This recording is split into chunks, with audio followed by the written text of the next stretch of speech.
Hello, hello, hello, and welcome in.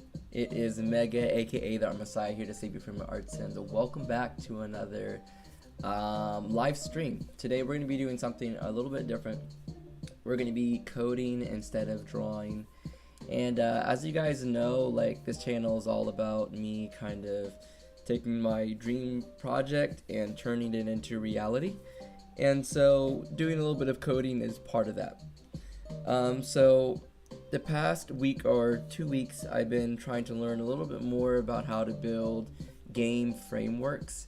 So that way I can not only make my visual novel reader more robust, but I will be able to add in some more interactive elements and some more gaming elements as time progresses and I have more funding and time.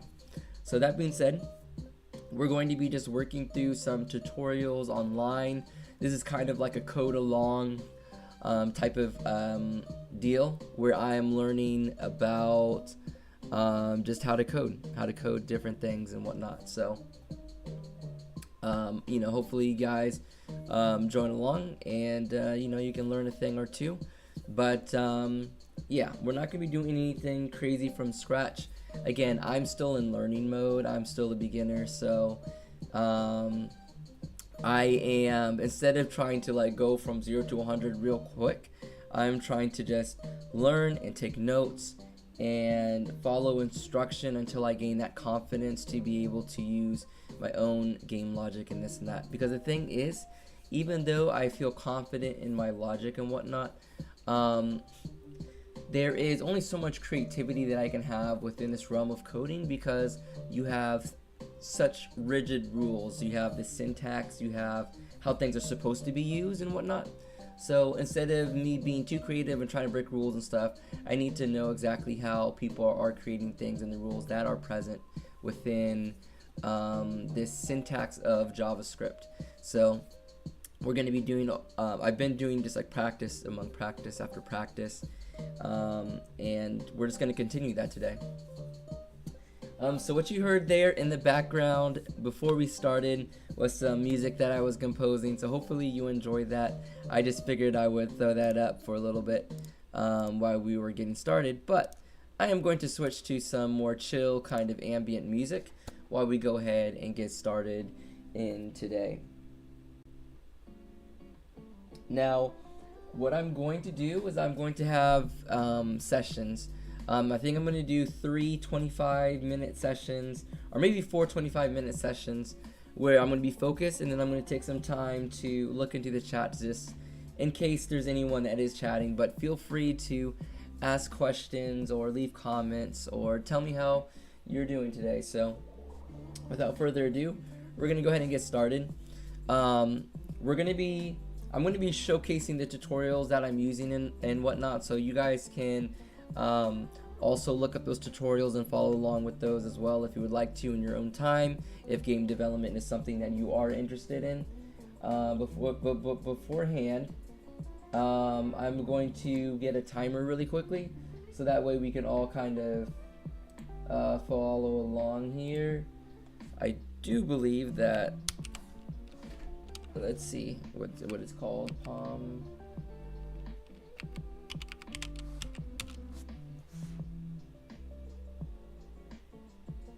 Yeah, maybe it wasn't quite called that. Let me go check in on the video I was watching real quick.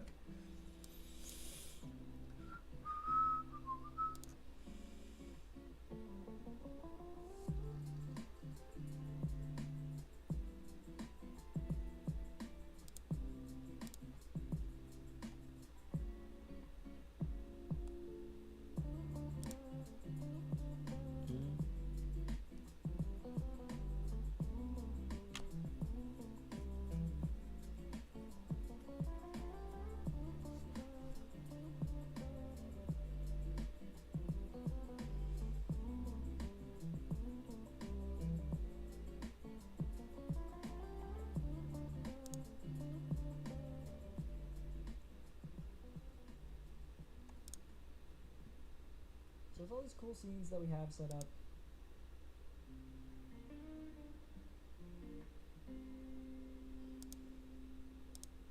some sort of system to kind of keep you, down arrow slash promo test. Okay, so we're Pompomates is the name of it. So we're just gonna use this timer. I'm gonna pull that up for us.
All right, so we're getting that countdown timer.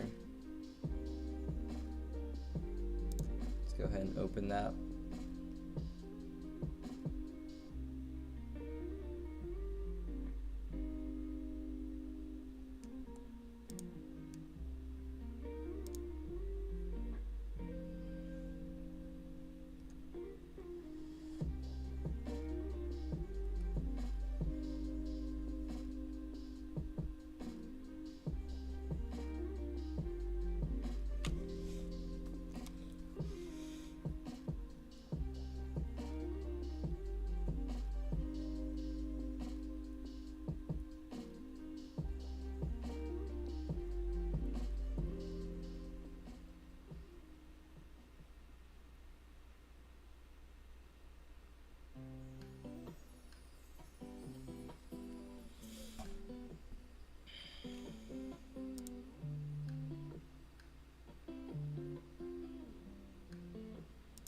All right, we're just gonna try what this is like. So we got 25 minutes going, so that's gonna be some focus. And the first thing we need to do, what we're working on right now, is some collision detection. So we first need to make some boundaries, and then after that, we can import those boundaries as a JSON file, and then we're going to do some mathematics on it. Not really mathematics, but more so coding on it to break it up into a nested array, which means an array within an array. So let's go ahead and kind of check that out. We're gonna be following through a tutorial, so we don't feel really too overwhelmed with this process. So let's go ahead and pull out that tutorial, and let's get to watching. So we're gonna turn this down for a second. What do you even mean by collisions and map boundaries in the first place? Well, eventually, when our player is placed on the screen, we're going to need locations in which our player cannot go. For instance, our player probably shouldn't be able to walk anywhere on our house. They probably shouldn't be able to walk anywhere on the sides of our island, probably not in the water either. So what we're going to do is we're going to create these little tiled squares, and they're going to be placed in the exact locations right on top of each other so that we can run rectangular collision detection between these squares and, let's say, our player, if they're somewhere on our map. So we're going to detect whether or not our player is touching any of these squares over here, and if they are about to touch, we're going to stop our player's movement altogether. They're not going to be able to go off into the ocean or some other location, such as into the trees. So all the locations in which our player should not go, including the trees, we're going to have these little squares drawn out in all the exact spots which our player cannot travel.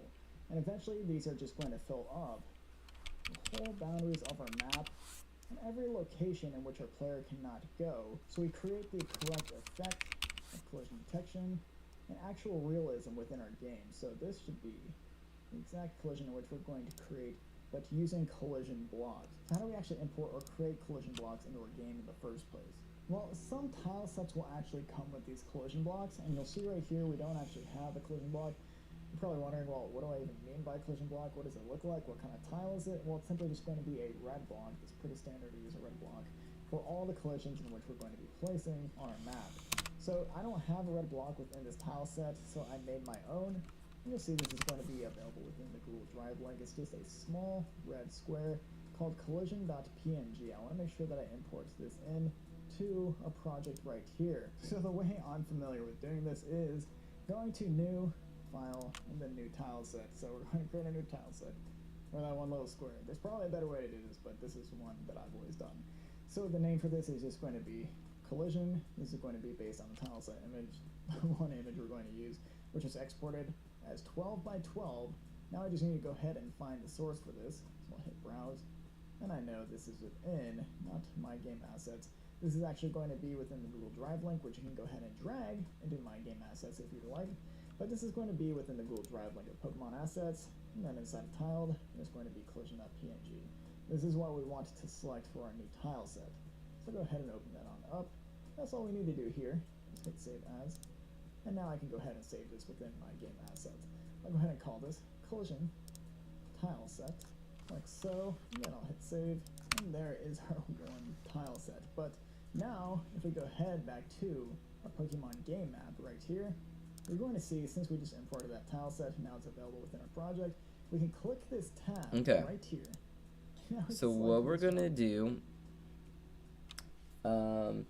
is we are recreating that red little tile that we're going to use as our boundary. And so from there, what we're going to do is we're going to export that. Now, yeah, I'm going to bring this to something else just because I want to make sure that I am not showcasing any like file directories or anything like that. I'm just going to put this in exports and sprites for now. And we're going to save this as a PNG. And we're going to say collision. So we're going to save it as, and we're going to come within that file, save that as collision. Okay. Very good. Okay, so I'm gonna go to File, New Tile Set. We're gonna say collision, and we're going to find that source, which I put that in Export Sprite Collisions. So it's right there. So I'm just gonna go ahead and open that, and tile width is 8 by 8, and save this in as collision as well. Okay.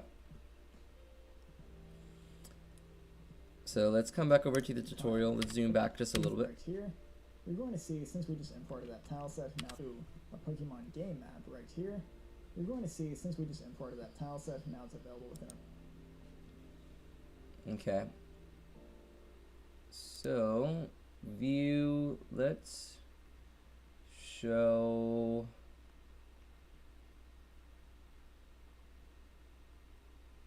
views and toolbars. Okay. Let's open this tile collision.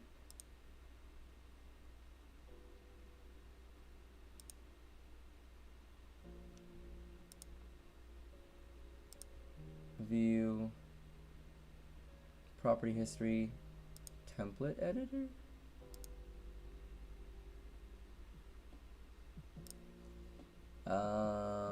Terrain sets. I don't know exactly what I need. Here's a template editor down here.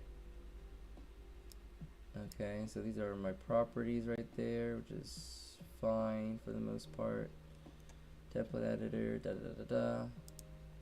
Okay, so we're looking for, looks like our layers, a layers panel.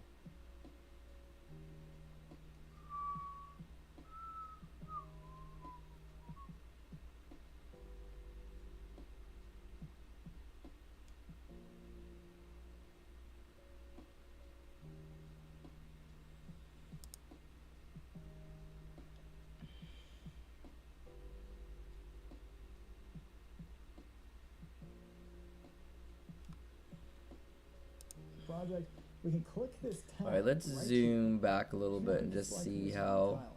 And this is going to act as our he collision started to tile. So set let's go ahead and up select it. the And begin program. drawing out our collision. So I'm just going to go ahead. So we were at and 55 new minutes. Here. So We'll how come do we back to want that later. our map to look? Well, I know I want to go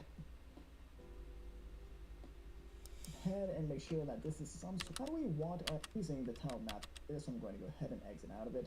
Map. This is this as it. Go and save this here and go ahead and hit the width and be the ideal width and height 500. Basically copy and paste these images into our map to create something that looks really good. So in order to create, just call this tile set what? What is the source modes we want to select? So we'll go ahead and open this up, and then for our tile width and tile height, we want to make sure that this is 12 pixels because that is what this tile set was meant to be at. If you go to the home page of this tile set, you'll see that it was meant to be at 12 pixels. We need to make sure that this is exact to the actual tiles for the tile set we're using. So with this is all we need to get started. So we'll go ahead and click Save As after that. And then we just need to save this as some sort of location. So this is going to be the project file for tile. We just go on over to My Game Assets and save it directly in here. You'll see this is going to be saved as Pokemon style game. Great, that works for me. And we can go ahead and select the tile set files. So I'm going to go ahead and save it. So you'll see that I'll go ahead and open up, and this is what it's going to look like. So you'll see a blob for creating that map. This is just the laid out tile set that we're going to be using to basically file B. Well, I know I want our game rendered out at about 1024 by 576 pixels, and I already did a little testing with this, so I think the ideal width and height is going to be 70 tiles wide multiplied by 40 tiles tall. So if we look at this, our map is going to be 840 pixels by 480 pixels wide. This can be rendered out on a larger screen, which we're going to need to do anyways because our tile width and height is so small to begin with. Ideally, it would be something like 24, 32, 64 pixels wide for these, but this is what we're given, so we're going to go ahead and work with it to make sure we get exactly what we want. But you'll see right here, the total width and height of our project is just going to be the 70 tiles times the actual width of one of these tiles, and same thing for the height. 40 times height of 12 is going to be 480. So that's what's going to determine the actual width and height of our map. So once we go ahead and change our width and height right here, we can go ahead and hit Okay, so before we do that, Save As. so we need to come back. Determine the actual width and height of our map. Okay, so we're going to create a new map, orthogonal, layer format CSV, render order right down, and we're going to do, okay, so what we need to do actually, first and foremost, is we need to figure out how big this PNG is, and then we can start creating our tile map based on that, or our dimensions at least. So we're going to go into ignition, coding, let's see, programming practice. Let's go to our demo, let's go into our images. And we see that the dimensions are 240 by 192.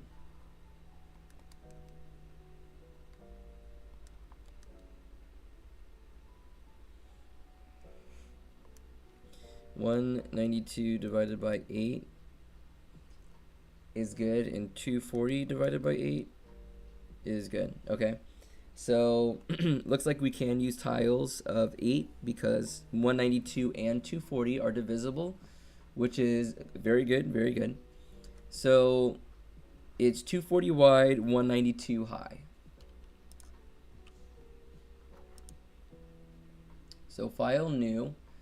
We're going to click new map. We're going to change this to 8 and this to 8.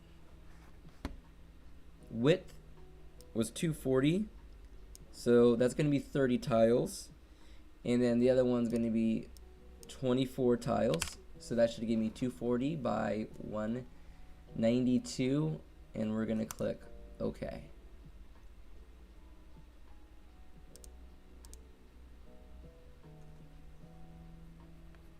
Okay, so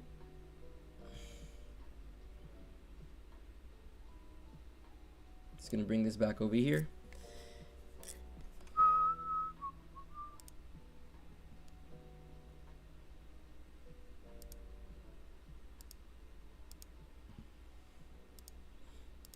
Let's figure out how to use tile really quickly.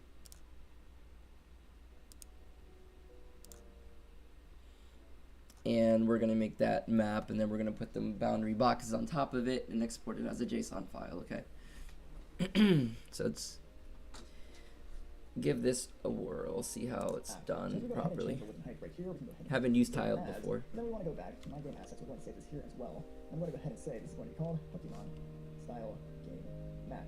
So once we go ahead and put that in, we can save this as a separate map. So now we have two things open right now. We have our map, which is just going to be this blank grid right here, and we have our assets on the right-hand side. This is basically going to be our copy-paste section. So we can go ahead and grab one of these and begin drawing out our map with that. We don't really need this project sidebar right here, so I'm going to go ahead and exit out of it. But now we can go ahead and begin using the tile map editor to actually draw tiles onto this grid right here. So how do we want our map to look? Well, I know I want to go ahead and make sure that this is some sort of island map. So I want the whole thing filled up with water first.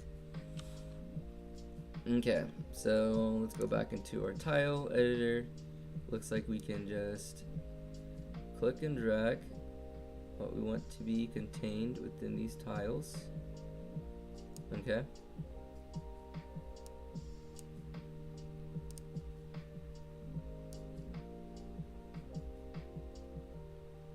Just like that.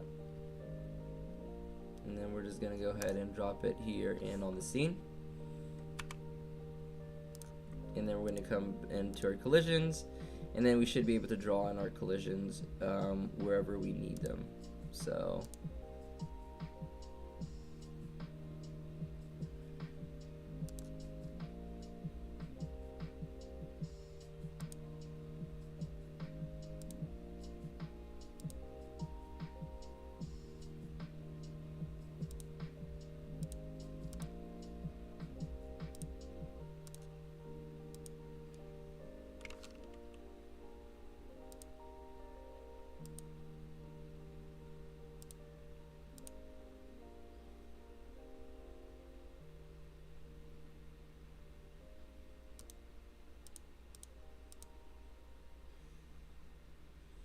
and by the way, I'm not trying to be perfect with this because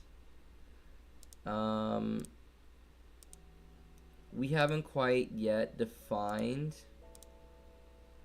Oh, wait a second. I do not want to be doing that actually. We need a new layer for our collision. So what we do is we add a layer, and we're going to name that layer as collisions. We're going to name this one as map.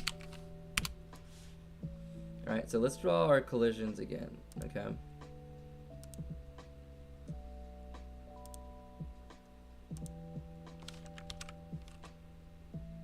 And we're going to go ahead and lock that. So we're only editing this.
Okay, so we got these collisions just about in, so that way we can contain our character.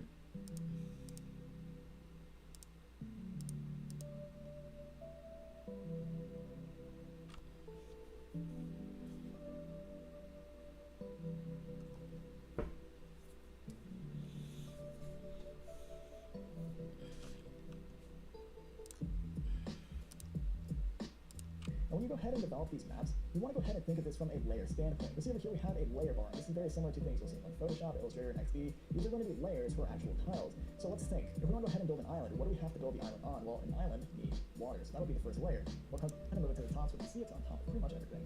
And now we just need to determine where should our player go and where should they not go.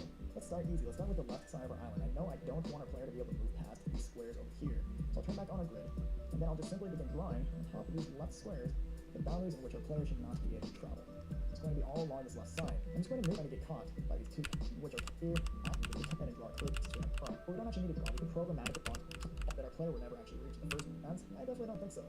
So you'll see exactly what I mean by that. But this is good for the time being. And if this is frustrating you, as in you can't really see what's behind some of these boundaries, we can use this opacity bar right here. Select our layer of collisions. Start dragging this down so we can see exactly what is behind me. I like having it about 30-25%, so I can still see the artwork behind the squares while still seeing a good amount of it. So that takes care of the fence, but we still need to do our house as well. So I'm just going to go ahead and outline the edges of our house, but once I get to the top, and I think it's hard to see, we can always increase our opacity layer. Once I get to the top, we need to really think, is it okay if our player walks right here, right here, right here, and right here? Well, yes, these are going to walk anywhere around our house, like so. We know our player shouldn't be able to go off the plane in any direction. So unfortunately, our player won't be able to go up the sides directly right here and right here. But if we wanted them to be able to do that, we could go ahead and expand our island to the right, and then we can create some pathway of this tile and give off the illusion as if they're on top of the platform, and we're going to stop as soon as we hit to the top to the left, export our whole map right here as one singular image. Because it's going to be a lot more performant if we export this all as one image rather than 2, we're going to go ahead and export all of our collisions. So this is going to be exported as a data file, and based off of that data file, like I showed you for Pac-Man, this is going to generate an array for us, in which we can generate a bunch of blocks, place them into our game programmatically, and then monitor collision detection between our player and every single block we have right here. We're going to be moving these blocks as we begin moving our map and our player. But the last thing we need to do in regards to our map is drawing the foreground layers. So we can go ahead and check off collisions and map boundaries, but now we need to draw these foreground layers. What do I mean by that? Well, the top of the house, objects in which our player should be able to travel behind, we need to make sure that we create one singular layer, which is going to contain just the top pieces of where our player should be able to travel. So to show you what I mean by this, I'm going to create a new tile layer. This is going to be called foreground objects. I'm just going to group all of these together in one layer, no matter what they are. So now what I can begin doing is I can begin selecting pieces that I want placed on top of each other, which a player should be able to travel behind.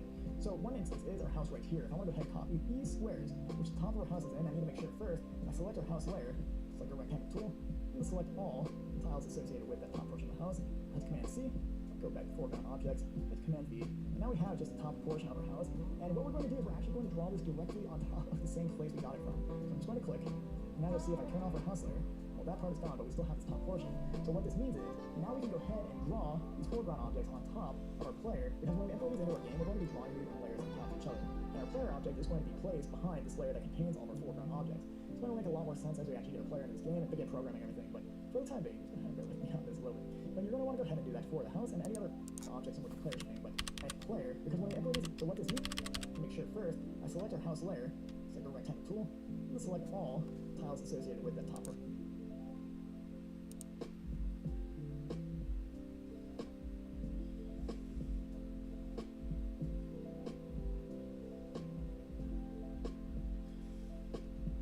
Okay, so there's a couple things we can do here. Actually should be able to walk maybe like that. Same thing with here. I can change these boundaries just a little bit.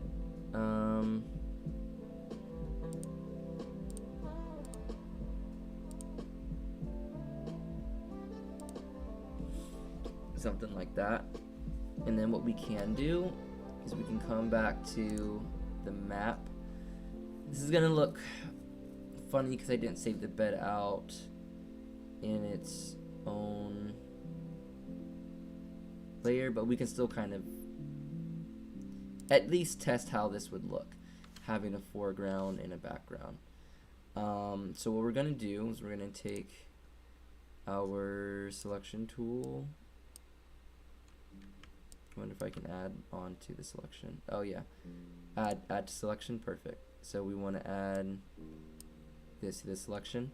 Okay, so we want to hit copy, and then we want to create a new layer on top of this, and we want to then paste that, and we're going to paste that in right there.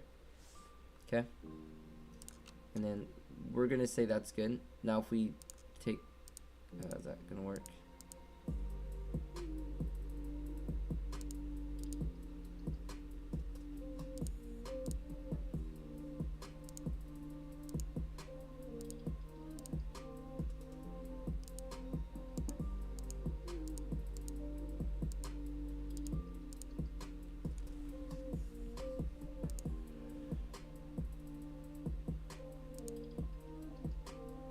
Okay, interesting. Anyways, yeah, all we want is collisions now. I'm not sure why that's a gray box like that, but hopefully that doesn't mess.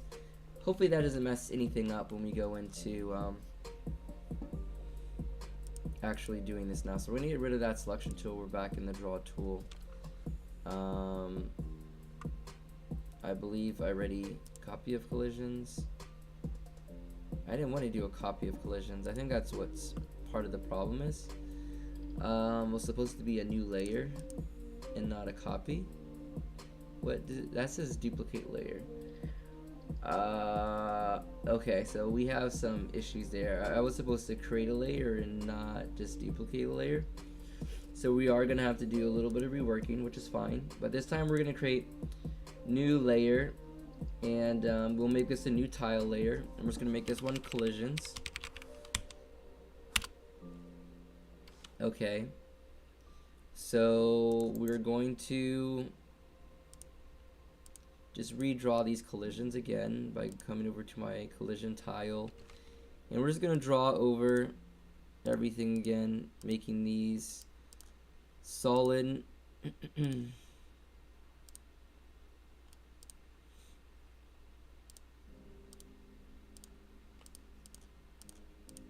Now, one of the things that I'm going to want to fix in the future is the fact that we want to, what do we want to do? We want to do that. One of the things I'm going to want to do is the fact that this is in an isometric view, and this kind of grid tiling is probably not going to work that well as boundary detection in the future. So I'm probably going to make my boundary detection in a slightly different manner in the future. But I do think that this is going to work for now. And then I'm going to need to delete this layer and this one as well. Okay, so now if I turn off that, it should be good. So it is good, but my map is now looking weird, so we're going to create a new tile layer. We're going to delete this one.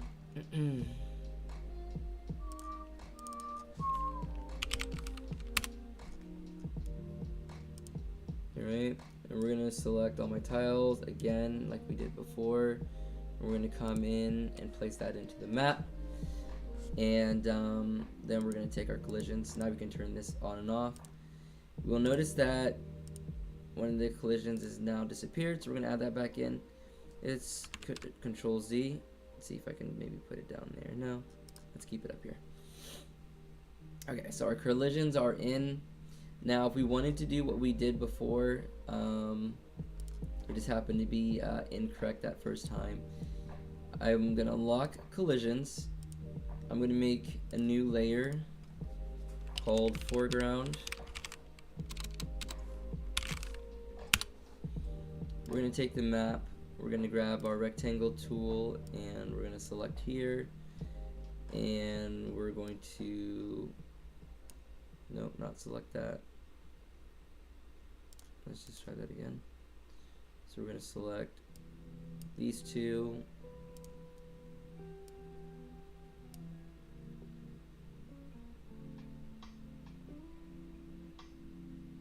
Sure. We're going to hit copy. We're going to come to the foreground. We're going to hit paste. And we're going to select and place them right there. Okay. So now, even if I turn off that, the bed is still going to be broken there.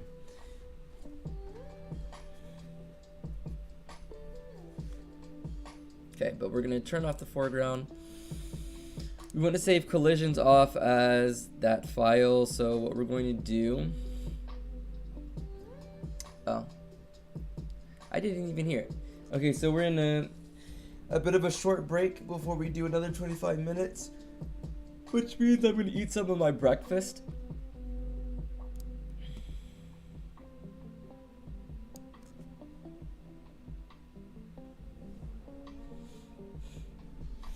And during this break, I'm just going to continue watching this YouTube video.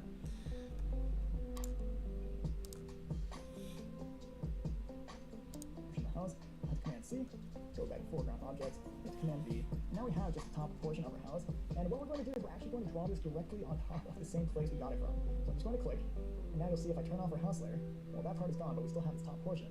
So what this means is, now we can go ahead and draw these foreground objects on top of our player, because when we import these into our game, we're going to be drawing these in layers on top of each other.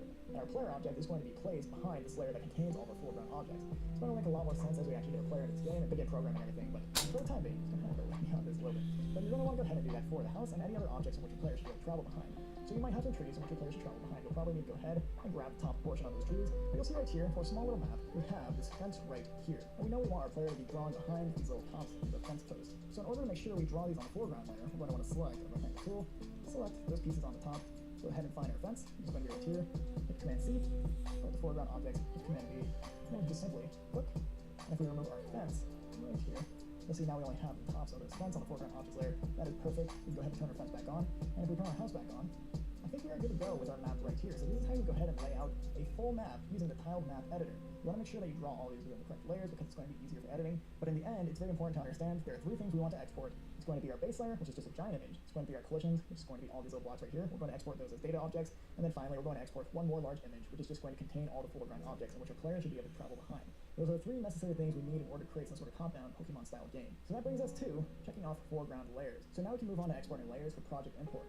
Now, as I mentioned, I do have a bigger version of this map, which I would like to use, because it allows for more player movement. The only reason I didn't go ahead and create it right here is simply because it would have taken way too long for this tutorial. It took me actually about like 2 to 3 hours to make on my own time. So to proceed with the tutorial, what you can do here is you can use what we have right here. You can use your own map with all the collisions in place, or you can go ahead and download the map I'm about to import to continue on with this. The map I'm about to import is exactly what we see right here, just on a larger scale. So don't get worried if you see a lot of stuff that you might have missed out on. Really, there's not much different in regards to technique, and it might even give you some ideas in regards to how you can style your island. So if you'd like to use the map that I created, here's how we're going to do it. Within the Google Drive link, I want to make sure that you have Pokemon assets, and inside the tiled folder, there's going to be a TMX file called Pellet Town. That is going to be the name of the area in which we're going to be starting out in, and all we have to do here, once you download it, is double click, and you're going to see this opens on up within tiles. Now here, you're going to want to make sure that next to Pellet Town, you have the collision tile set, the Pokemon style and game tile set as well. You can even rename this to something better. Let's go ahead and do that. Let's just go ahead and call this Pokemon style. I'm sure we're using camel case in here. I'm going to call this tile set. That's a much better name compared to what we had prior, so I'm going to change that.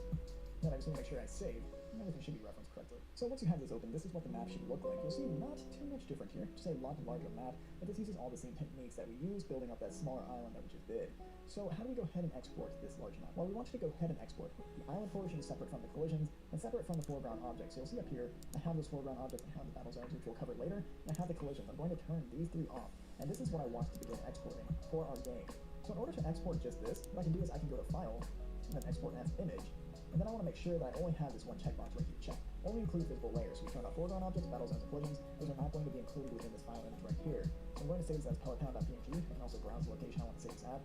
This is just going to go directly within my game assets. So I'm going to hit save. You'll see by default it's tiled as a .bmp file. I don't want that. I just want it as a PNG. Just make sure that right here you type .png, or else it'll be saved as a BMP. And then I want to make sure that using currency level is checked off. We're going to use this later on, but right now I just want to show you why we're going to use this. We're going to export this as is. I'm going to hit export. I'm going to go ahead and send that on over to Finder. So now you see within Finder, I have a pellettown.png, and if I go to full screen, this is what our map looks like. So looking really, really cool. All we're going to do is we're going to import this into our game, place our player right about here or so, and then we're going to actually move the map, not our player, but it's going to give off the illusion as if our player is moving through this whole little island right here. So if we go over to To-Do, we exported our layers for project import. So that is going to be the end of the very first module, map creation with the tiled map editor. We learned all that stuff such as where to find assets, how to download tiled, how to actually layer all of your assets together, use randomization, and add those collision barriers in place so we create a map that's going to set us up for success when we actually begin programming our game. So next, we're going directly into that. We're going to go ahead and program the player and map development for our Pokemon style game. So let's go ahead and get our project set up. How do I actually go about creating a file? No matter where I save these, I can just save these within our downloads root. So I'll go ahead and do that. Hit save. Now we can find, and it doesn't really matter where I call this as a JSON map file because I think this is going to be a JSON map file. Export as needed with tiled. Now you might be thinking, can't we just turn off all of our layers and export our collisions as needed? Well, unfortunately with tiled, they don't allow you to do that. You pretty much have to export all these layers into one file and then take out the data you want as needed. So that's what we're going to do. We don't have to zoom in or anything like that. All we need to do is go to File, and then we're going to click Export As. So once we're over here, you'll see that we have a few file types in which we can export this file as. It's going to be a JSON map file, JavaScript map file, Lua CSV. We're going to want to go ahead and export this as a JSON map file because I found that easiest to grab exactly what we need. So we'll go ahead and select this option right here. We'll call this whatever we like. We want to go ahead and camel case this. We'll go ahead and call it Pellet Town with a capital T. And then it doesn't really matter where I save this. I can even just save this within our downloads root. So I'll go ahead and do that. Hit save. Now, within Finder, you're going to see within my downloads folder that now I have pelletstown.json. So this is what we just exported. And if I go ahead and preview this, you're going to see that it basically contains an array full of all these different members. When I scroll down, well, we're going to have a new array full of members. So what this represents is basically our game map. Each member represents a different tile on our map related to a specific layer within tile. So you'll see right here, this first object, all this data right here refers to our ocean layer. So every symbol inside of here represents an ocean tile. So let's go ahead and open this on up. I'm going to go ahead and drag this on this line text, open it, and then I'm going to open these two up side by side so I can show you exactly how this map was exported into this data over here. So we know this data over here, this array, represents our ocean layer, as we can tell right here with this name indicator. So all this data is related to our ocean. And this very first data point right here is going to say, draw a specific tile at this very first point where our map starts. If we want to continue, the second part right here is saying draw a different ocean tile right next to that first one. We're just going to keep going until we go through 70 tiles, because that is how large our map actually is. It's 70 tiles wide, so as soon as we hit the 70th tile, we're going to go down a row, then we're going to go right about here and say that this tile right here should be equal to the first tile on that second row. And we're just going to keep going through this whole data set until we fill up our entire map with all the ocean tiles. So that would take care of the ocean layer, but you're going to see inside of this export file, we don't just have an ocean layer, we also have things such as an island layer. We're also going to have, if I keep scrolling down, a trees layer. So all these layers right here are one-to-one representations of every layer we actually created within Tile. Ideally, we could just go ahead and export our collisions layer as needed, but unfortunately Tile doesn't support that functionality as of yet, at least that I'm aware of. So in order to go ahead and grab our collisions data that we need to actually prevent our player from going off the map, within this pellettown.json file, we're going to need to do a Command F or Control F for Windows users, and go ahead and search for collisions. So up here, this is all the data related to our collisions layer. You'll basically see everywhere where there's a 1025, this is where we are drawing out a collision within our map. It's kind of hard to see how these actually form the exact structure we have over here with these red blocks, but everywhere where there is a 1025, it's going to be a one-to-one representation of where we should be placing a collision block within our game. So we're going to want to go ahead and copy our whole collisions array. So I'm going to go ahead and scroll down until I hit the end of it. It's going to be right out here. I'm going to hit Command C to copy it, and now that I have that, I can pretty much just minimize the pellettown.json file. When it comes to data, all we really need right now is going to be the data related to our collisions. So I'll minimize that, and then within our project, we're going to want to create a new file. So go to File, New File. Now I'm going to paste in all that data. So at the very top, I want to go ahead and assign this to a constant. So I'll create a constant called collisions and set it equal to this array. So now I'm going to hit Command S to save this. And I want to go ahead and save this within our project, so I know that's within web. This is going to be Pokemon-game. And I could save this within our project root, but I think it makes a little more sense to be organized and save this within a folder in case we need to import any more data.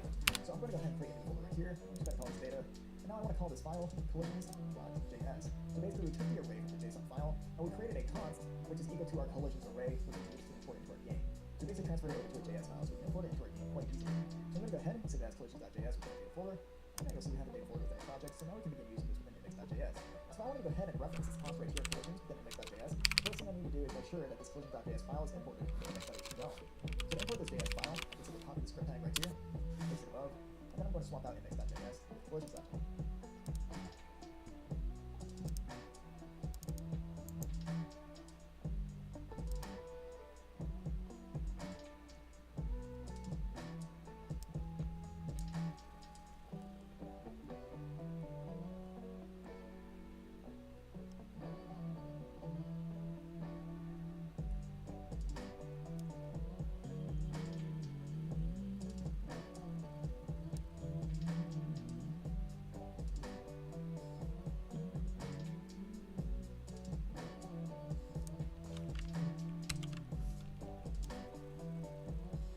Alright, so here's our collisions right here, and that's the only data that we really need.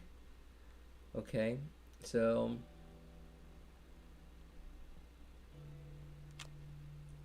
we're gonna take that. Okay, we're gonna come into our VS Code.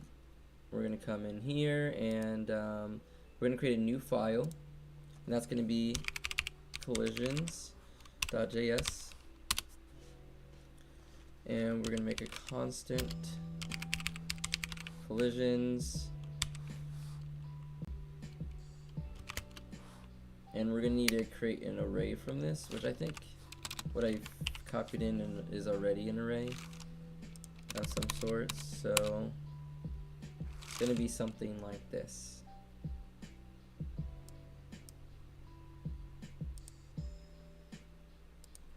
But first, I need to make sure I go inside of our data folder, so go ahead and type data/collisions.js. So since this file right here comes before index.js, now I can use whatever data is inside of it within index.js. So within index.js, I'm going to console out what? Well, collisions, because that was stored as a const within collisions.js, which we imported right here. So now we should have it available to us. So now if I save, go back to our game, open up our console, and then refresh, you're going to see that is the array that we exit. So now if I save, because that was inside of it, import this js.js project, so now we can begin using this within index.js. So if I want to go ahead and reference this const right here, collisions, within index.js, the first thing I need to do is make sure that this collisions.js file is imported to index.html. Alright, so I have a question for you guys. Is that big enough to see? I'm wondering. My code. I'm not sure. You guys let me know about that. But anyways, what we can do is we can export constant collisions, okay?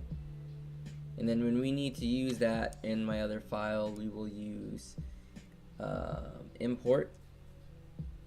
So we could just go ahead and say that right now, just so we don't forget. But up here is where we're importing everything. So we would say import, and within our brackets, we want to import that constant, which was collisions. It's not a class. In class, I was using uppercase as a constant. So I'm just going to use collisions from collisions.js, and you see how it automatically kind of put that in there. So now we're going to come back here. So to import collisions.js array, go ahead and print. And since we're going to be about to find with our player, we'll to the array part here. It's valid. This from the background. All the way about, I would get start off at this element we ended at previously, go up about 70 elements, and then select everything within there. This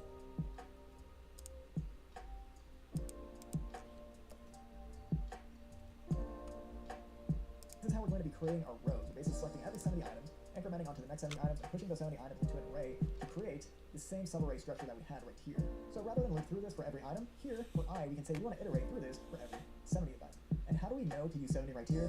Well, like I said, 70 is just going to be the width of our map based on the tiles we're using. So if I go back to tile and full screen this map right here is 70 tiles wide. How do I double check that? Well, I can go up to map and then hit this resize map tab right here. When I select that, you'll see the size of our map is 70 tiles wide by 40 tiles tall. So this is really useful for us to use in order to parse our data into a format that's more usable for our JavaScript game. So that's 70 tiles right there. I'm just going to write this down here. And select every element from 0 to 70. So we can do this by selecting a collision array and then calling an array slice method on top of it. So the first argument for slice is going to be the first index in which you want to slice out items at, which for us is going. So for let I equals 0, so we're just making a simple for loop here.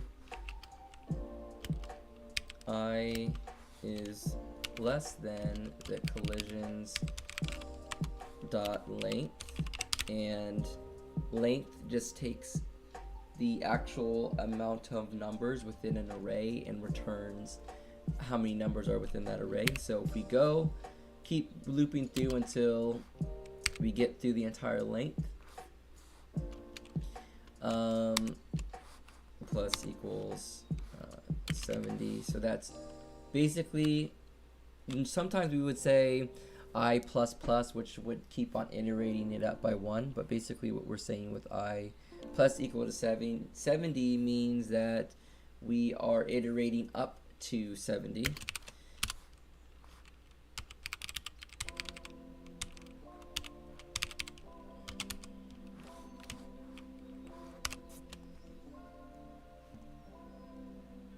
Going to be 0.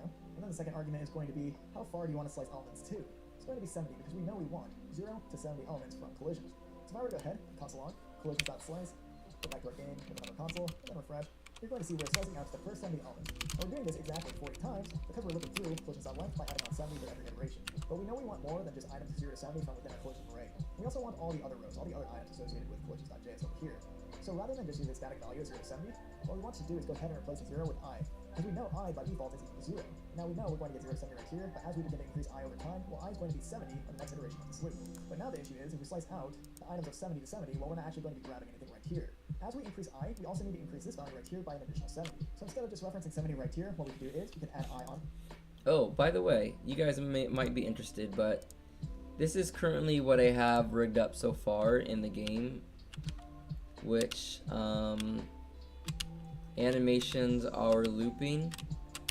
I haven't quite yet got the flip to work out, but we will do that, and then we'll also work on our standing animations.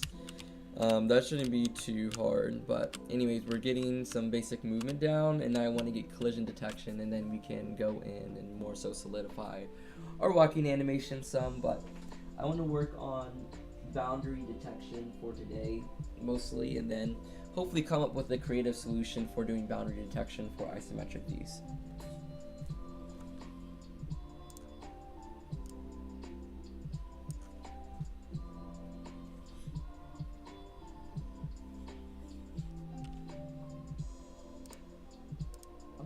So for our first iteration, I is going to be equal to 0, so we're slicing out 0 to 70. So when we add 0 on the 70, well, we get 70.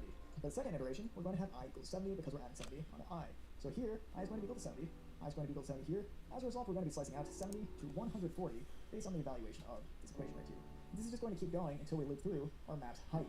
So let's save this, go back to Google Chrome, and refresh. Some of these arrays should be different. You see if I start scrolling up, now we have some 1025s within these arrays. That means our collisions are being added to the correct rows. So we know we're creating rows based off these collision slides right here, but now we need to actually store them within a new array. So to store them within a new array, I'm going to create a constant. We're going to call this collisions map. That's equal to an array. And now within this for loop, I can select collision map, and I can push in this collision slice code that we created. So go ahead and grab that, push in collision slice, and beneath this for loop, you can console log out collisions map.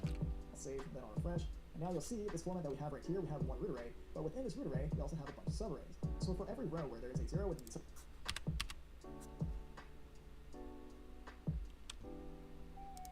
So we create an empty array to start off with.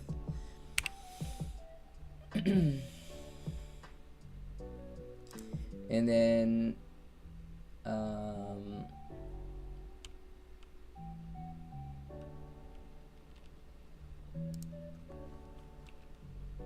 we are just pushing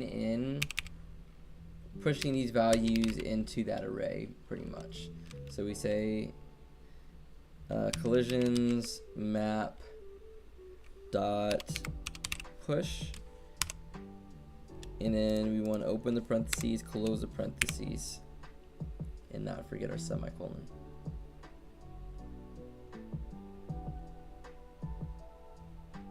this for loop, you can console log out collisions map.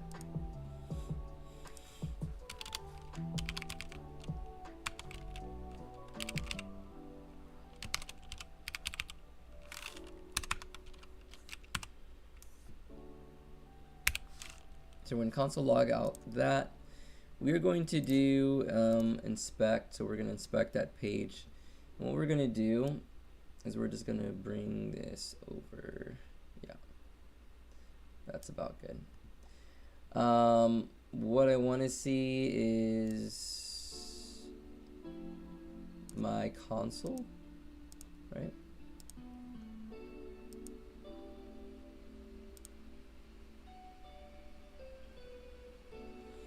Okay, and so that was saying incrementing 70, but I know it shouldn't be incremented by 70. We found that the width was 240, and each of our tiles are 8, so that means it's going to have to iterate 30 tiles across each time. Okay, so instead of 70, we're going to make this 30. We're going to make this 30. And so what we will actually make here is also another constant, and we're going to say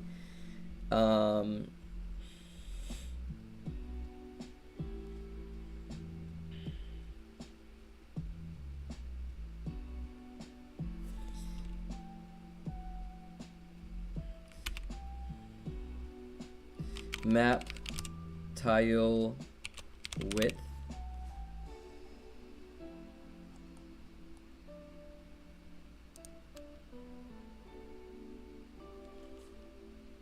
or I could say map tile x. No, we want to use width, and we want to set this constant to be 30, and then we can replace the 30 here with map tile width because we may want to use this later on.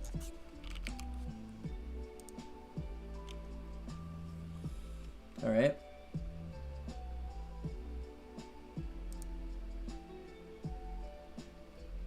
And we should get 24 down, which is good. We do, so that's good. All right. So everything's working there. So let's continue on with the tutorial. Save, then I'll refresh. Now you'll see this format that we have right here, we have one root array, but within this root array, we also have a bunch of subarrays. So for every row where there is a 0 within the subarrays, we're not going to draw anything, but everywhere where there is a 1025, that is where we're going to go ahead and draw out a collision. And you'll see right over here, this formation of 1025s is pretty darn close to what we have in tile. You can definitely see the shape over here matches up with what we have over here. Those are pretty darn similar.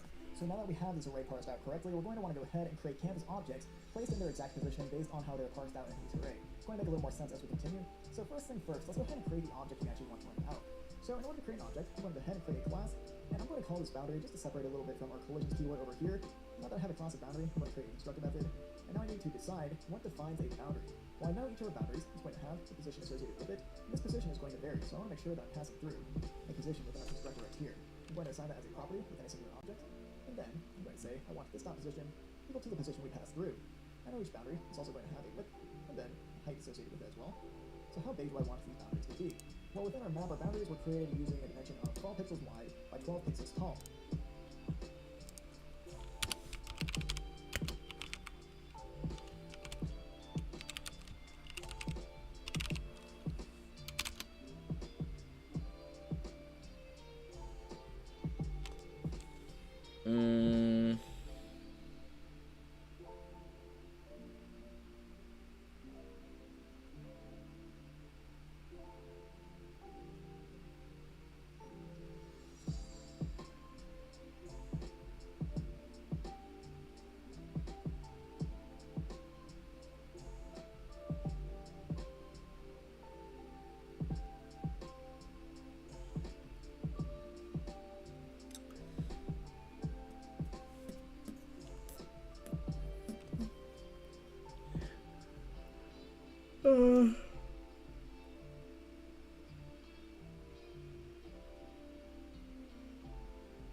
This is more like number of tiles wide.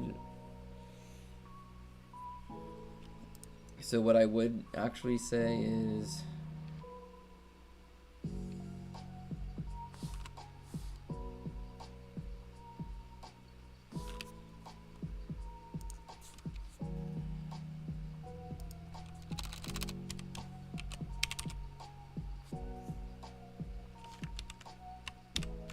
so what we're gonna do with this, we're gonna do Control Shift F. We're gonna do find and replace map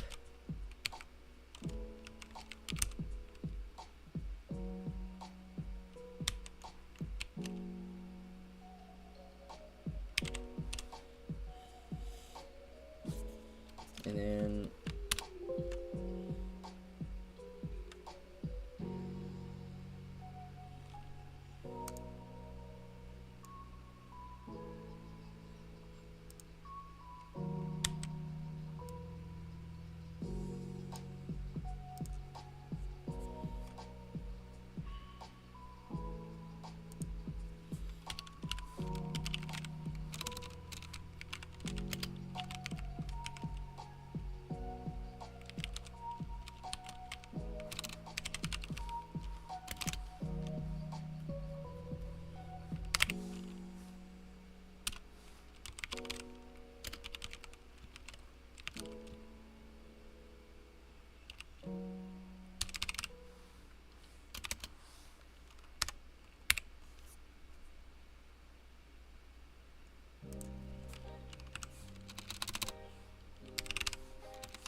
But remember, we actually exported our map 4 times to zoom in using this down here. So we zoomed in at 400%, which means our tiles were actually increased from 12 by 12 to 48 by 48. If we multiply 12 by 4, we're going to get 48. So the actual width and height we want to assign to our boundaries right here is just going to be a static value of 48, because we know we're using that 4 times.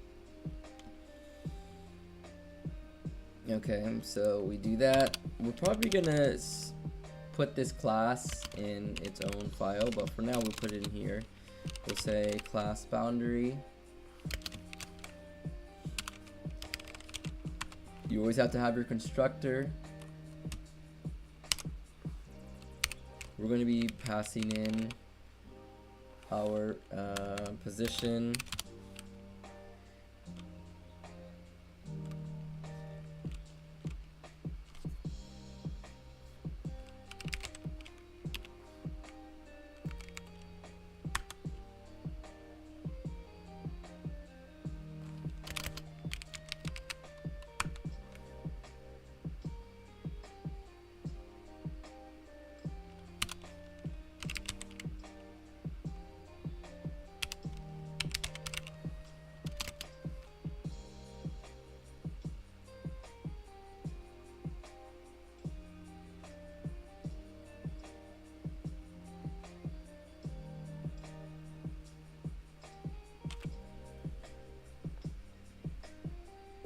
As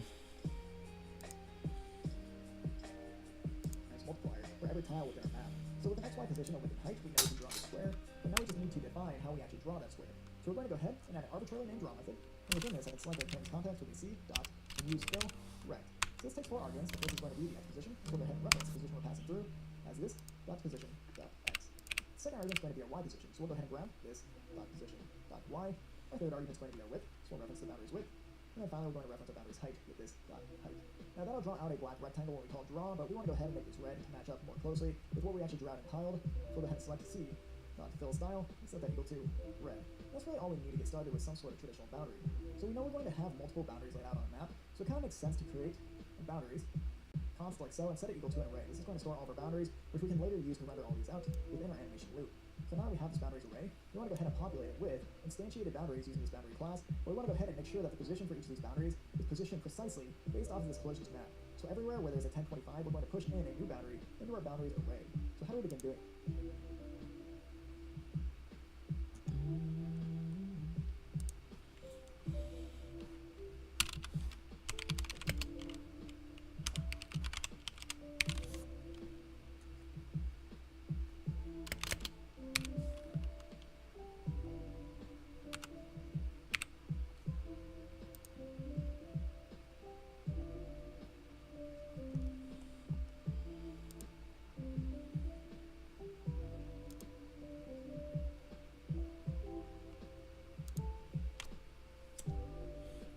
Okay.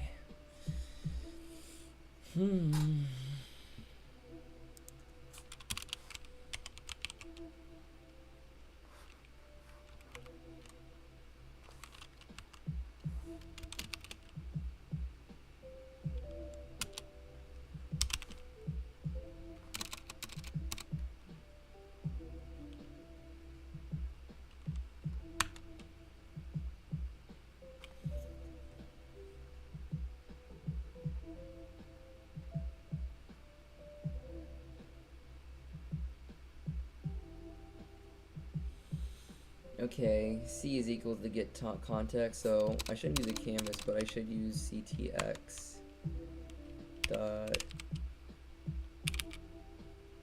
fill style equals red.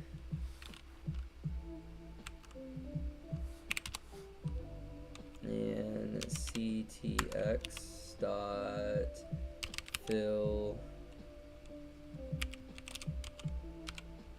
rect this dot position dot x.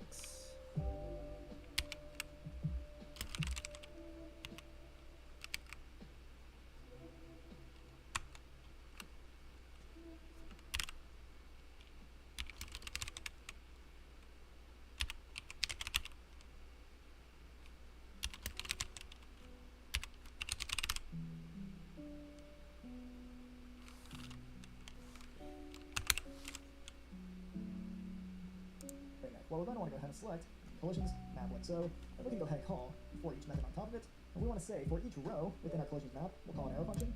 And now that we have a row, we can also call for each on top of this, which grabs the symbol associated with each row.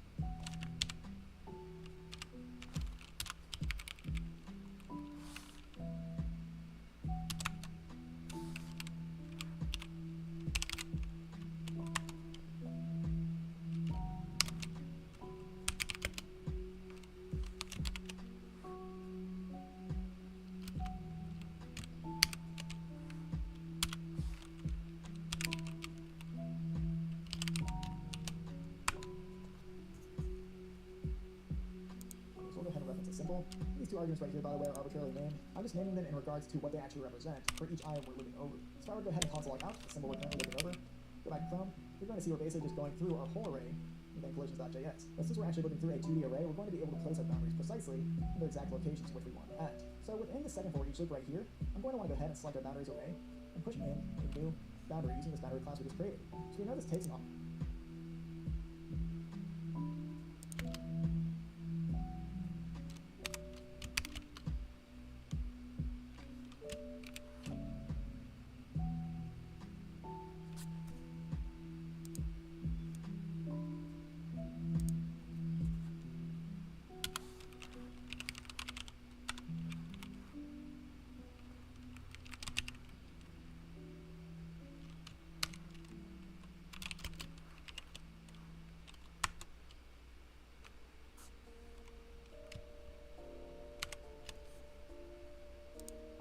as a constructor, and then it's going to have a position property inside of it. And I want position to have an x and a y property because that's what I'm using right here, and also right here, so I'm going to go ahead and assign position equal to an x.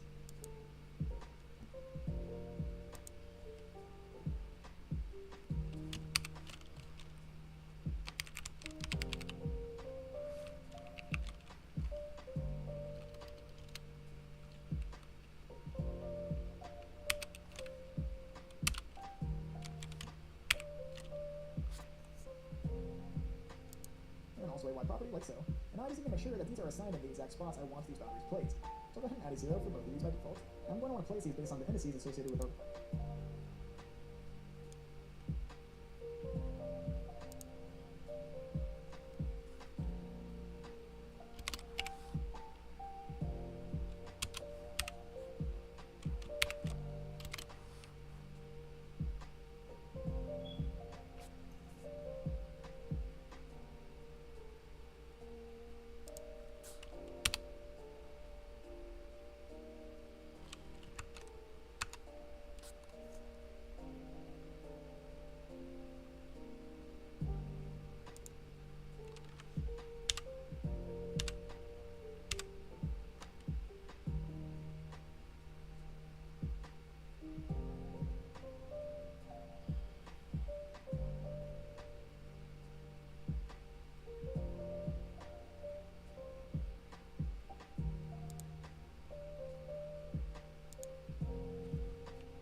rows, and also our symbols. So right here for our first for each, next to row, we can add a comma, and then add in a second argument, which I'm going to call I. This is the index of the current row we're currently looping over, and then I'm going to want to do the same thing for a row for each, where we're looping over each symbol, add a comma, and then I'm going to call this J to represent the index of whatever symbol we're looping over within each row. So when we loop over each row, we're going to be looping over each row at a time.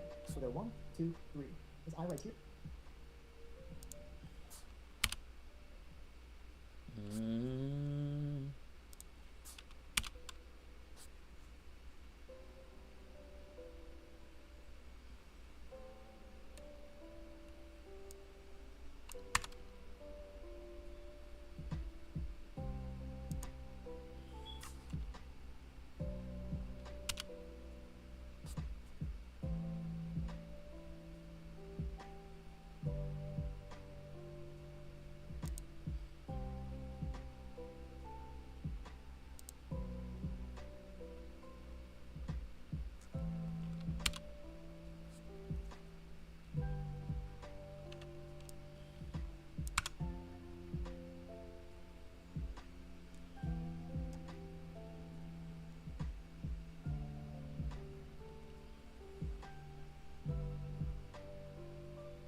Here represents the index of the row we're currently looping over. So when we loop over the first row, the index is going to be 0.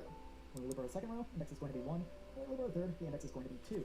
So I is equal to 0, 1, 2. These are our i's. And then within each of our rows, we're going to be looping over each symbol. These right here are going to be our symbols. So in this case, J is going to be the index associated with each symbol.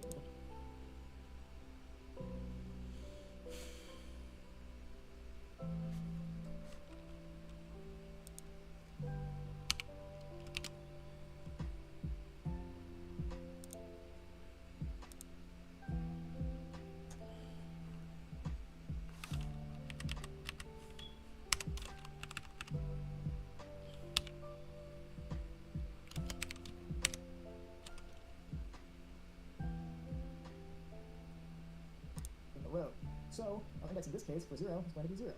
For 1, it's going to be 1. And then for this last 0, it's going to be 2. So these are indices associated with the symbol that we know that we're currently looping over. These are our j's. So we know our i's are associated with y positioning and go downwards. So what we can do is for our y on the boundaries is we can go ahead and grab the index we're currently looping over, which will be right now. We're going to say y should be equal to I. And then if we multiply that by the height of our actual boundary, which is going to be 48, then we're going to be placing height.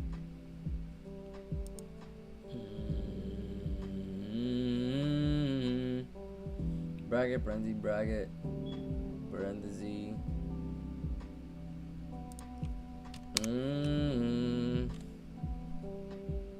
Tiles on top of each other, so they're laid out in a perfect row format. And now we can do the same thing for our x position. We know our x position is based on j right here, so what we can do is say for x, we want to grab our j index and multiply that by the width associated with our boundary, so we can go ahead and reference this as 48, and now each of our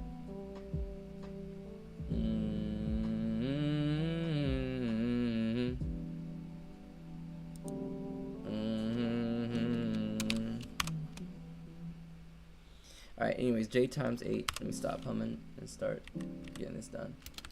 Okay, and this is going to be I times 8, which is my tileage. Which basically was what it's saying is that it's going to find those special numbers, and where they're located at in that array, they're going to multiply it by 8, which is my tile width or my tile height.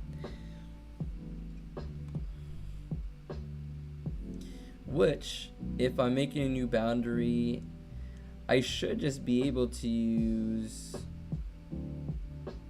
like this dot width and this dot height, if I'm not mistaken. our tiles is going to be laid out on the x-axis in perfect format right next to each other.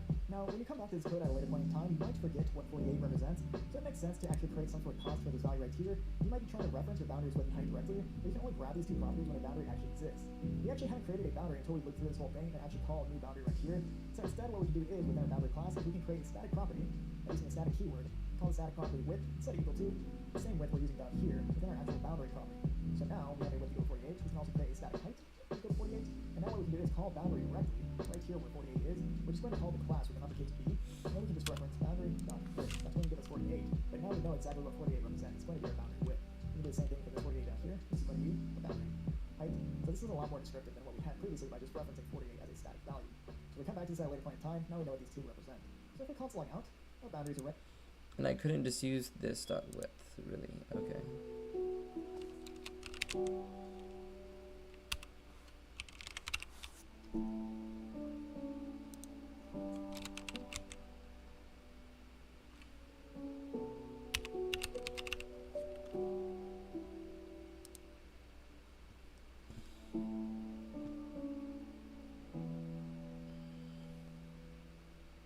And with everything pushed into it, when we refresh in Chrome, you're going to see we have all these boundaries in place for every single value within our collisions array.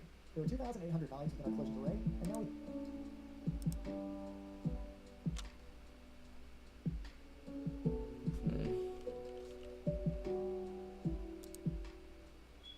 have 2,800 for every count. Our boundaries array with everything pushed. So we come back to this at a later point in time. Now we know what these two represent.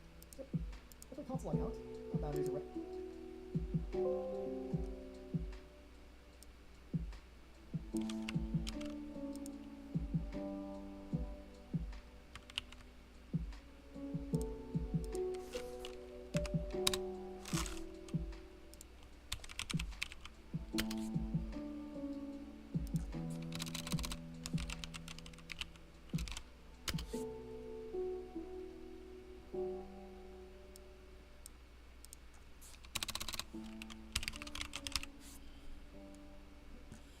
Alright, so we're adding the boundary width and the boundary height, just like so.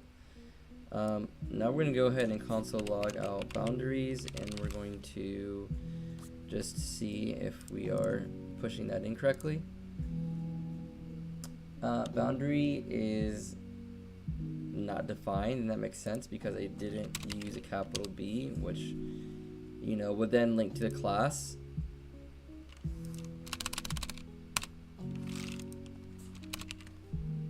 Okay. Boundary is not defined. It needs to be refreshed. Alright, cool. It's looking how it should look. Alright, it's time for a short break. So I'm going to continue to eat my breakfast and check in on chat. How's everyone doing today?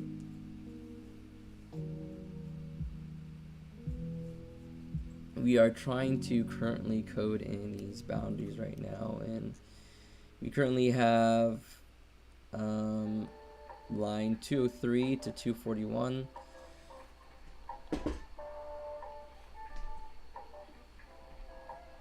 Which I do believe that this can be written in better with the tile width and height. But we're gonna correct that in a later time. We just wanted to see it working first.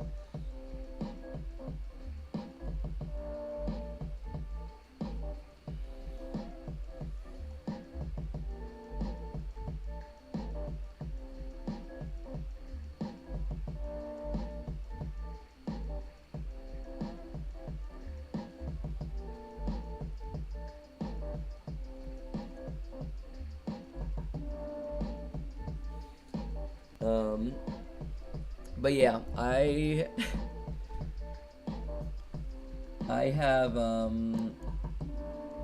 been working on this for a while now, and even though I'm following through with some tutorial stuff, there's still times in which I make a little mistake here or there and it breaks the code, and it's hard enough finding out what I did wrong in those cases without even me like thinking if my logic is good or not. So what I do recommend if you're trying to get into coding is to do two things. One, you should always start out with just your flowchart of describing your logic and what you want to happen, and then try to implement it, and then try to look for some errors, whether that being popping up in the console or you're misspelling something. You might be able to figure it out. And then if that doesn't work, then you just want another person that's also either learning coding or has been doing coding for a while to help review with you. And so you can talk through the issue, and a lot of the times when you're talking through the issue, you may find out what's wrong with your logic, what you're trying to do. And if not, that other person can kind of fill in where you're not so sure about something.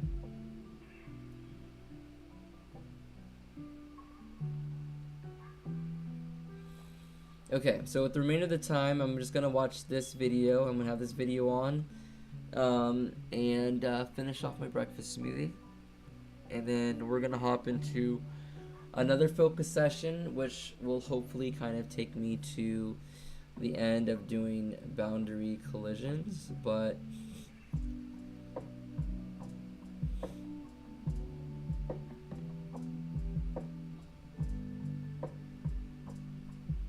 yeah, there's kind of a lot going on here, so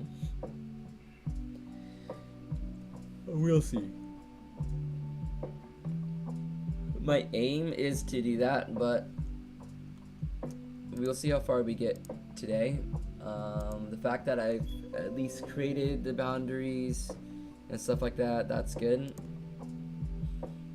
Okay, looks like we're about to start this next session, but before I do that, I need to check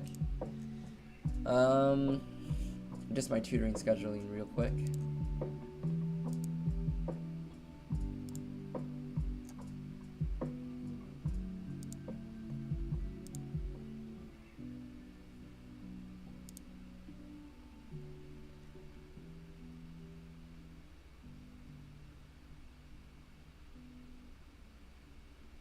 Okay, I've got an hour today to tutor at 12, so I have about 2 hours until then, but in the meantime, we're gonna see how far we can get with this. Right, with everything pushed into it, when we refresh and found, we're going to see we have all these boundaries in place for every single value within our collisions array. There were 2,800 values within our collisions array, and now we have 2,800 boundaries, but that is not correct, because we don't want to go ahead and draw a boundary on every single location within our tiled map. We only want these boundaries drawn out in whichever location there is 1025 within our original collisions array. So as we're looping through our 2D array right here, within our row.for each, we actually only want to push through a boundary if the symbol we're currently looping over is equal to 1025. So whenever we go ahead and pass over, Okay, in my case, it's not 1025. So what we would want to say, if the symbol is equal to, and then we're going to come back into our files. Well, we're just going to go over to collisions. We're looking for 721.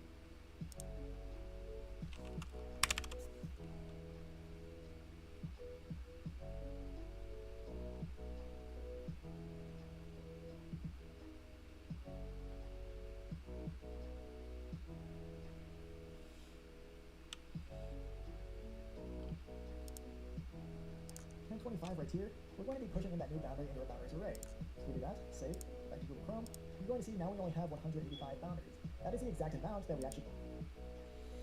Alright, so let's just double check if that was written correctly. So it looks like I have 63 boundaries there. And let me just come up here and just kind of count a little bit. 1, 2, 3, 4, 5, 6, 7, 8, 9, 10, 11, 12, 13, 14, 15, 16, 17, 18. Okay, that sounds about right to have about that amount of boundaries. So let's keep created with a piled over here. Let's That keep is exactly working. what we want, because when we open these boundaries, you're going to see that their position varies for every single one. And they're all laid out correctly because we use this method over here, referencing our I indices and our J indices. So our boundaries are created pretty much perfectly. Now we can go ahead and render them out onto our scene. So to render these out, we're going to want to go into our animate loop right here and determine where do we want our boundaries drawn. Well, I do want them drawn after a background is drawn because I don't want any boundaries placed behind a background. If that's the case, we're just never going to see them. So I want to draw this after background, but I also want to draw this before player because when I test things, I think it just looks a little better for a player to travel over the boundaries rather than behind them. So between background.draw and where we're drawing our player. Alright, so probably in our game loop is where I'm going to want to write this, but we're going to see, because what we want to do, excuse me, get rid of our input here, I'll animate, you don't need that.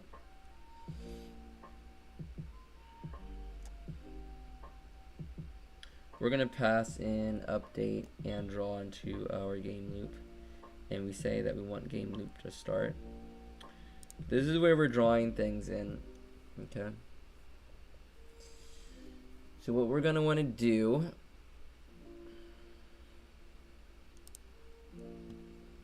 let's put this back up here so I can see both at the same time.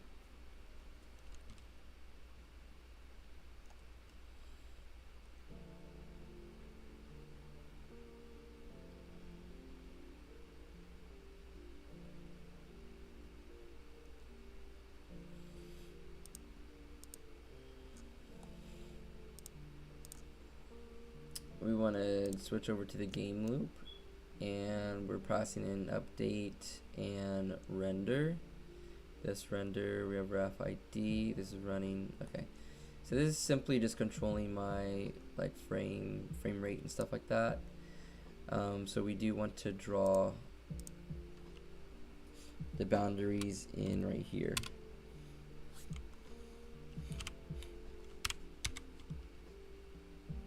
I'm going to go ahead and call boundaries dot for each, and then I'm going to go ahead and select the boundary I'm currently looking over, and then say within this arrow function, I want to go ahead and call boundary dot draw.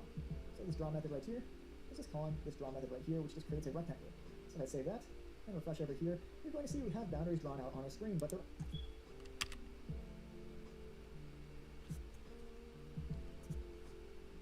just creates a rectangle.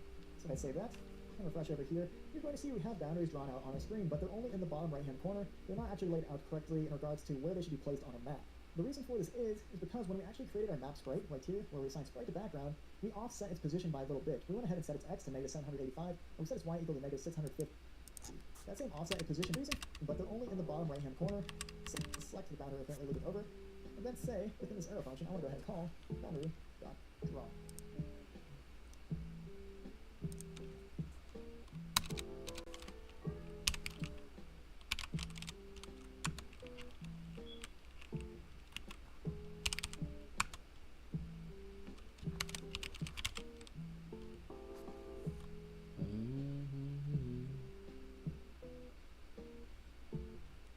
For each boundary,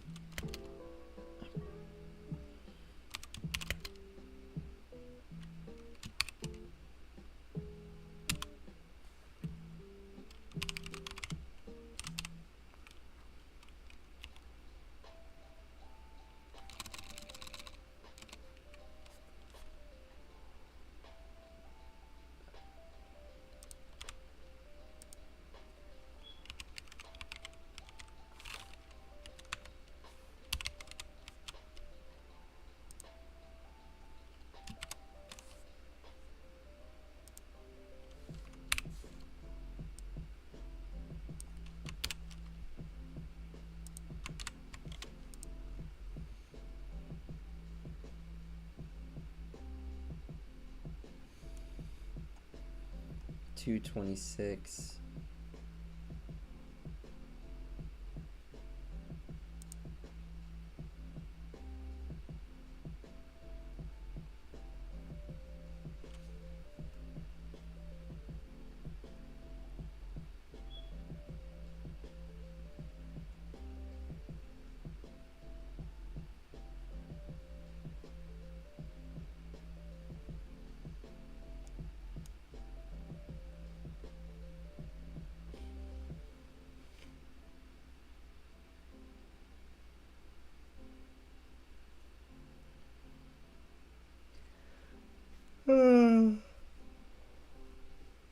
All right, so we're at a place where we typically come to where this boundary stuff just does not want to work.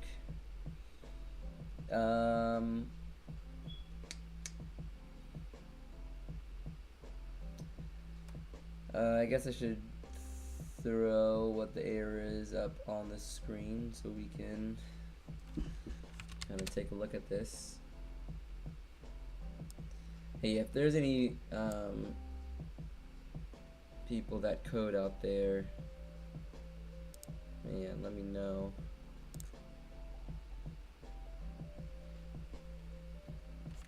So what it's saying is that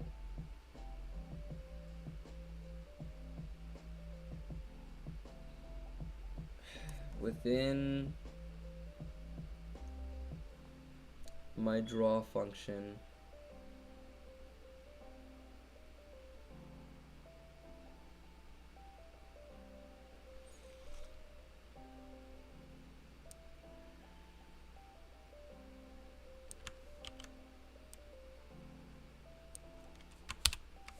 because of some code that I've already written, I believe.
Alright, so we start our game loop, we're gonna stop our game loop, which is pretty much like a pause function.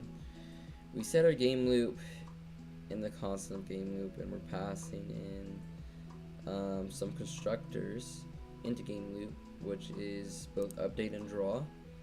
Okay, so update, draw, in this case they use render, but render is the same thing as, you know, the draw part. So we're sending draw into it, and we do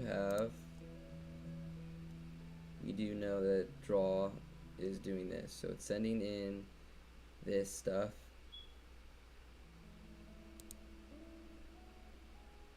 into render. This dot render equals render. Alright, timestamp is running. Do we use this dot render? This dot equals main loop. This is running. Okay.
boundary dot draw. So basically as boundary, but then here's a draw within the class. So it's referring to that. But would it need to be capital B, or am I simply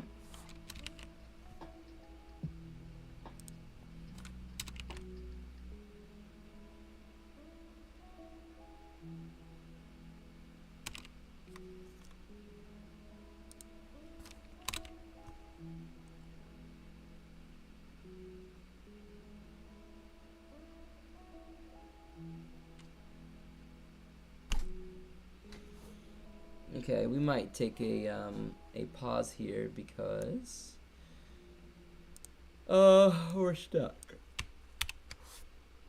We're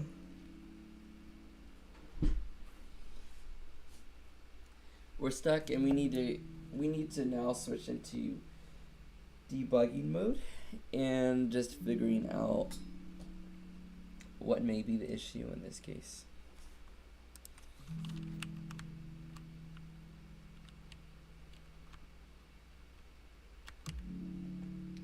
And why we're not currently able to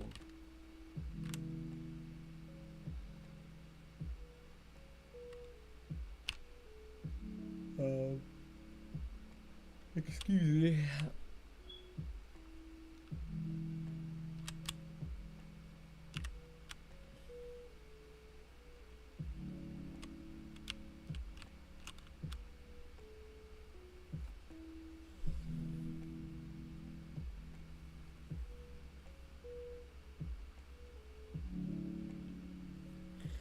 Yeah, so anyways, yeah, we just need to do some debugging at this point in time.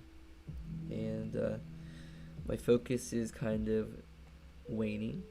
So I know at this point in time, I need to know what my code is currently doing and how using some code from another place is kind of doing things. So basically what I need to think about is how we're rendering to the screen already versus how it's being rendered to the screen in this new tutorial. And once those two things are known, then it will be kind of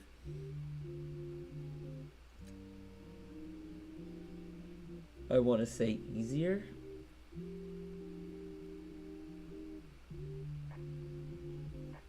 To understand why it's not rendering right now.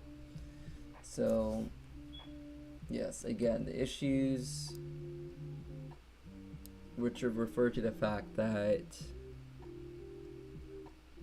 it's not able to understand not only the method but sending it correctly.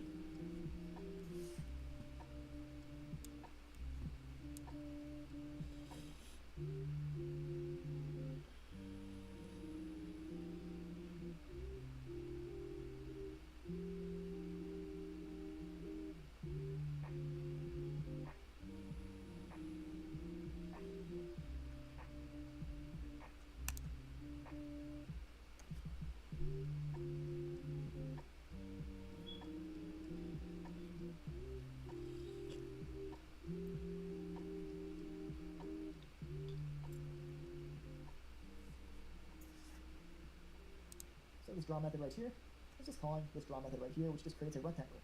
So if I save that and refresh over here, you're going to see we have boundaries drawn out on our screen, but they're only in the bottom right hand corner. They're not actually laid out correctly in regards to where they should be placed on a map. The reason for this is because when we actually created our map sprite right here, where we assign sprite to background, we offset its position by a little bit. We went ahead and set its x to -785, and we set its y equal to -650. That same offset is not being applied to these collision blocks right here, and so we want to make sure that we apply this to where we are creating our collision blocks as well. So we're going to go ahead and use this value in another spot. It makes sense to create a const, and we're going to go ahead and call this offset set equal to an object with an x and a y. So our x by default is going to be offset by -785 pixels. For y, our offset is going to be -650. So now that I have this offset const created, right here I can replace -785 with offset.x. That can be the same thing for y, offset.y. If I save and refresh this, everything's going to be offset correctly for our background. We need to make sure that we're applying this offset x and y to our boundaries as well. So I'll go ahead and cut this offset right here. And I'm going to paste it right above where we're actually storing our boundaries.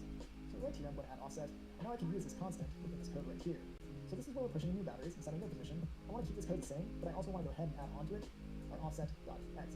That's going to subtract -785. I want to do the same thing for height. Add on offset.y. Save and go back to Chrome. And you're going to notice, while this is a lot closer than Well, we had I before, think I there's understand still no what place part where of the the exact problem may position you be. want. So this Is that I what you actually did. Well, it's very may likely that need your collision wants in the to correct spot. The more so that your background is not. So have now that these your background is in the boundaries correct kind spot, of ready to go before I try to draw them. So instead of all this stuff being down here, constant collision map, all the way down to boundaries, we need to cut all of that, and we need to have it before the draw is called. Okay. So we got the hero, room sprite, and update. So we want to put it down right about here. I'm just gonna give ourselves quite a bit of space.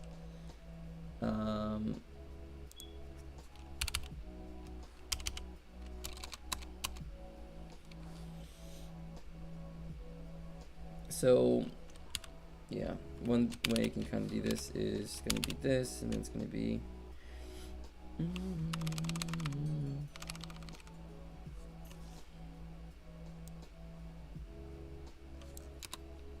Ew, maybe I don't want to use stars. Maybe I can just use like this.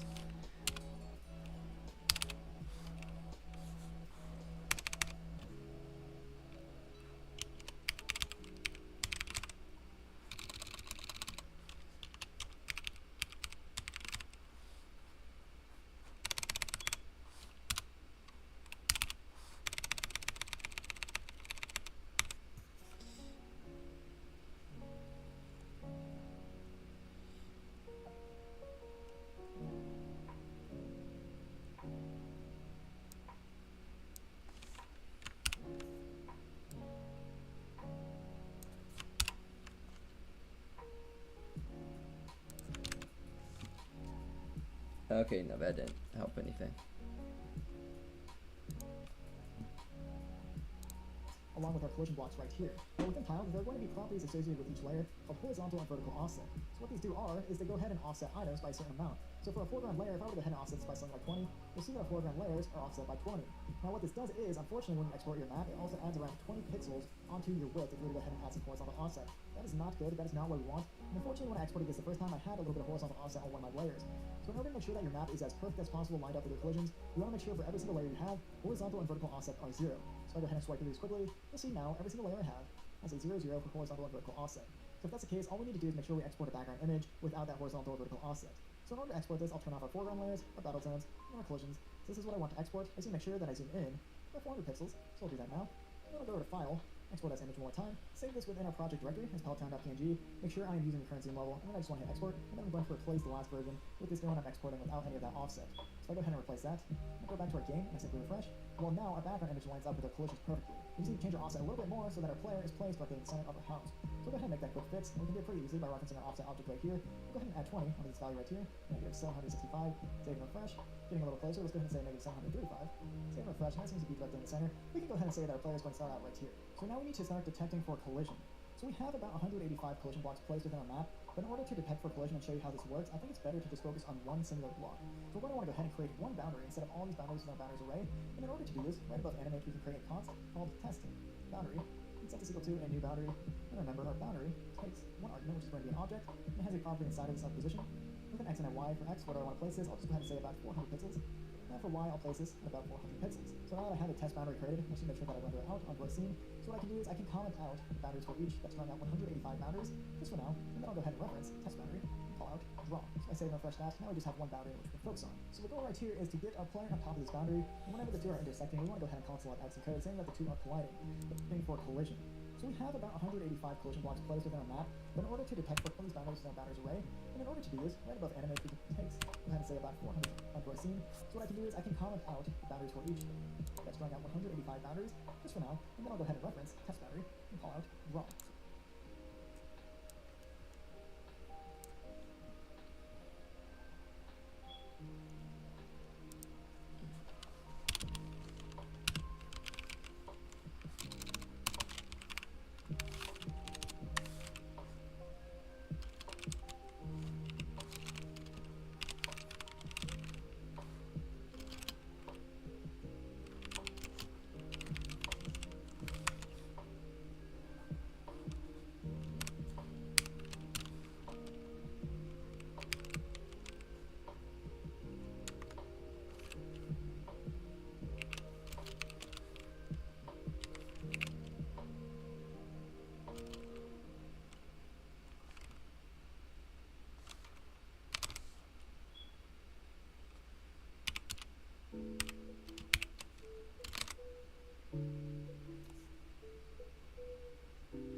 I save and refresh that. Now we just have one boundary, just for now. And then I'll go ahead and reference test boundary and call out run.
Oh, I think we went out of the acceptable, I guess, music. I think this might be like, this is music that doesn't have a copyright, so we can use it for streaming, but what's playing right now, I don't think it is. But yeah, my my mental battery is drained, so I think I'm just going to kind of call it there, and kind of just pack it up for now until I get some energy back. And I want to keep working through debugging this and whatnot. I need to basically just walk around, clear my head, write down what is not working, and just be like purely logical about this. And I just don't have the mental energy to kind of do that right now. So I think we're just gonna kind of chill for a little bit before we go ahead and close this off. But I do want to say a big thank you to everyone that's been kind of joining along in the journey of me bringing this stuff to life. And I wish everyone and anyone else that's into programming and creating passion projects, I really wish best of luck. I know that it takes a lot of passion, energy, and effort to do this kind of thing. So yeah. So the only thing that I can think to do right now is to give myself a little bit of grace and a little bit of a break and come back with some renewed energy.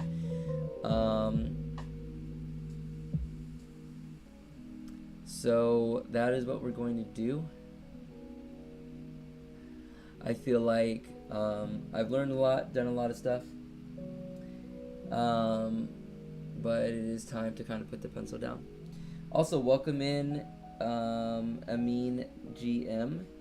They say, what are you doing? So what is going on? Well, we were working on some coding for just a demo RPG style game, so to speak. As I make my project a little bit more interactive, I want to kind of take it in the direction of a RPG kind of puzzle solving game. So that's why I'm kind of learning these skills right now.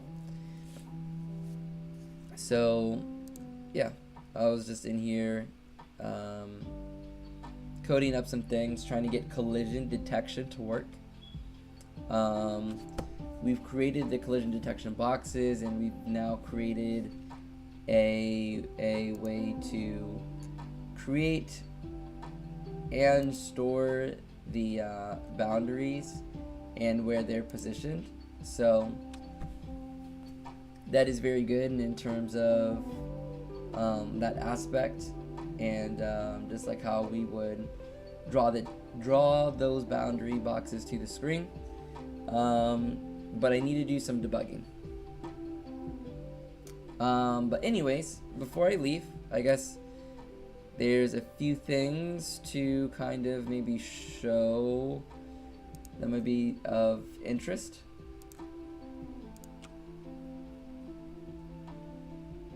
To you guys, so I'm going to pull that up.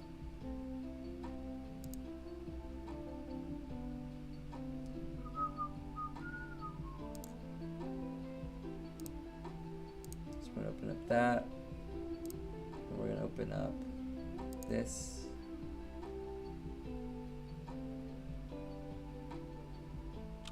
Thank you.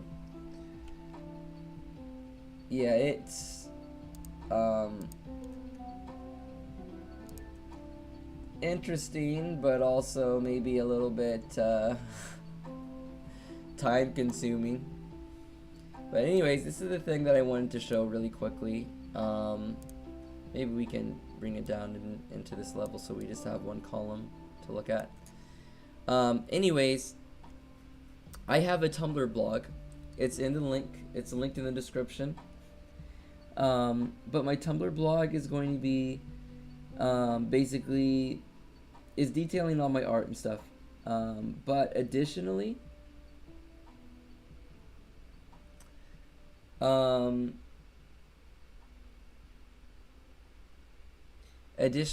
what am I saying? Additionally, it's going to be talking about my game dev blog journey as well. So if you're curious and kind of keeping up with the stuff, even when I'm not streaming, I'm going to be posting here. So, you know, they're just going to be little quick blogs like this that are just talking about goals, things that I'm completing, struggle points, issues, and whatnot. So that's going to be on my Tumblr blog. You can find me here. And yeah. So feel free to check out some of the stuff that I've already done, and feel free to give some feedback. I am going to go ahead and end it there. Again, I just want to thank everyone for kind of hopping in. I apologize that I'm leaving as you're coming in. I mean, but we do this every Wednesday, either in the morning or at night. We're going to try to get back into the evening streams because it seems like it's typically better for more people's schedules. But yeah, we just have fun with it. We're just chilling, vibing, and trying to get some work done. If you ever have questions, feel free to leave them in the comments. We are going to get back to more drawing tutorials and stuff, but right now I'm just trying to focus in on one thing at a time, and right now it's coding.